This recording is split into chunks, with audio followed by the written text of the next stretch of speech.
O caminhoneiro que parou no lugar errado e mudou o destino de uma vida. A chuva caía pesada naquela madrugada, riscando o para-brisa como pequenas lâminas de vidro. A estrada era uma faixa infinita de escuridão, cortada apenas pelos faróis do velho caminhão azul que seguia firme, roncando baixo entre as curvas da BR. Dentro da cabine, o som do motor se misturava ao leve chiado do rádio, que tocava uma canção antiga de sertanejo, quase apagada pelo barulho da tempestade. O motorista, Raul, estava acordado havia mais de 18 horas.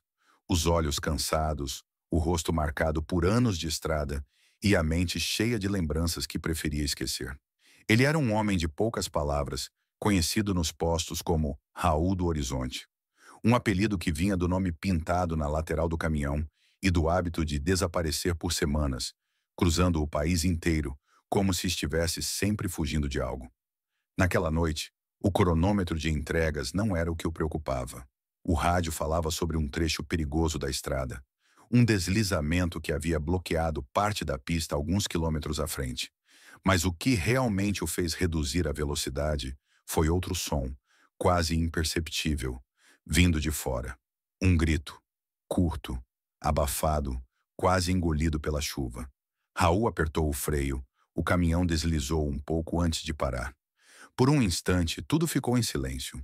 Apenas o tamborilar das gotas no teto de metal e o som distante de trovões. Ele olhou pelo retrovisor e não viu nada. Abriu a porta, desceu com a lanterna em mãos, o vento frio batendo no rosto. "Tem alguém aí?" gritou, a voz firme ecoando na escuridão. Nenhuma resposta. Ele deu alguns passos na lama, até que a luz da lanterna refletiu em algo. Um pedaço de tecido vermelho preso a um galho, tremendo com o vento.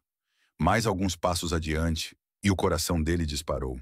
No acostamento, quase encoberta pela chuva e pela sombra das árvores, uma menina de uns 8 anos tremia, abraçada às próprias pernas. O vestido vermelho estava encharcado, e os olhos, enormes e assustados, se levantaram lentamente quando a luz da lanterna a encontrou. "Moço, minha mãe." A voz era tão fraca que ele mal ouviu. O carro caiu lá embaixo. Raul correu até a beira da ribanceira e apontou a lanterna para baixo.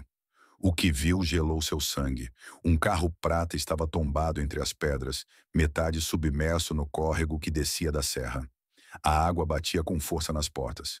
Sem pensar, ele largou a lanterna, pegou a corda do caminhão e desceu escorregando pela lama.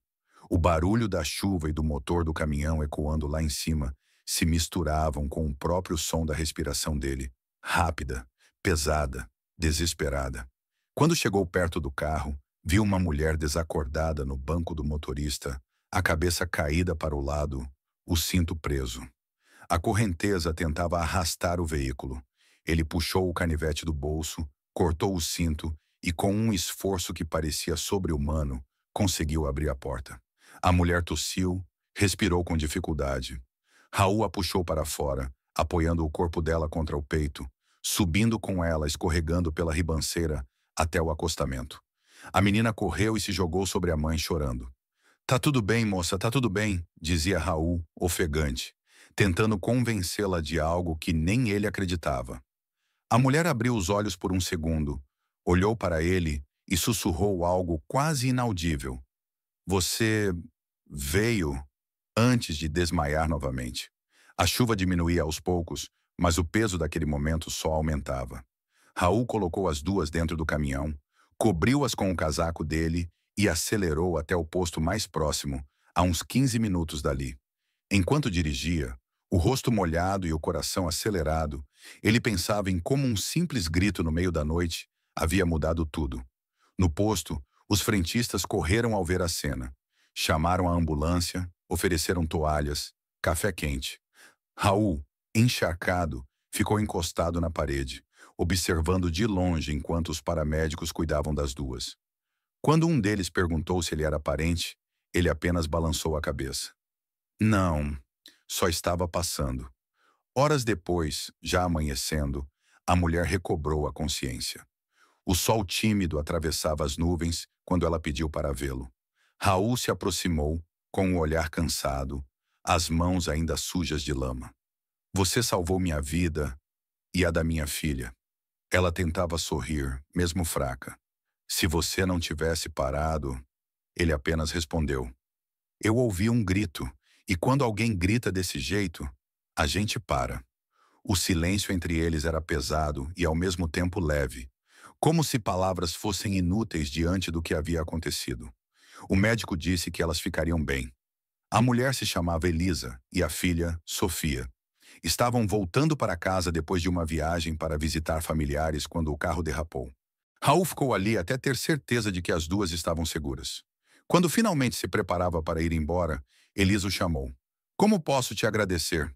Ele deu um meio sorriso, colocou o boné de volta e respondeu. Agradece ajudando o próximo quando for a sua vez. Isso basta. E subiu na boleia, pronto para seguir viagem. Mas o destino, como sempre, tinha outros planos.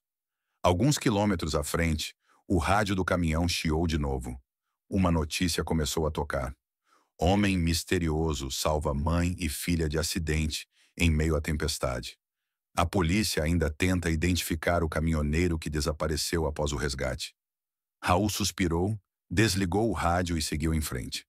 Mas o sorriso discreto no canto da boca mostrava que, talvez pela primeira vez em muito tempo, ele sentia que estava no lugar certo.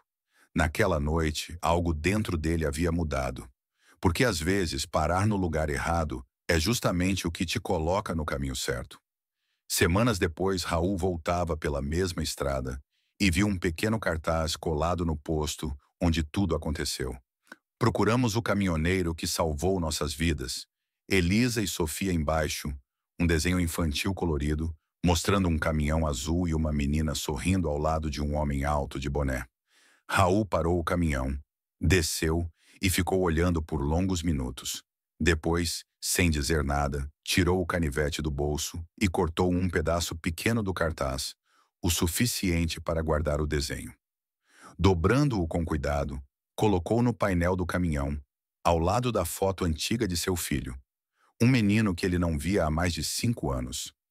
A estrada seguiu, o motor rugia e o sol se erguia dourando o asfalto. Mas agora, dentro daquela cabine, havia algo que não existia antes. Paz. E quando dias depois um novo grito ecoou distante, o som de alguém pedindo ajuda em outro trecho da estrada, Raul reduziu a marcha novamente, porque ele sabia, certas vozes não são para serem ignoradas. Se essa história tocou seu coração, deixe seu like, se inscreva no canal e conte aqui nos comentários. Você teria parado naquela estrada? Às vezes, um pequeno gesto pode mudar o destino de alguém, ou até o seu próprio.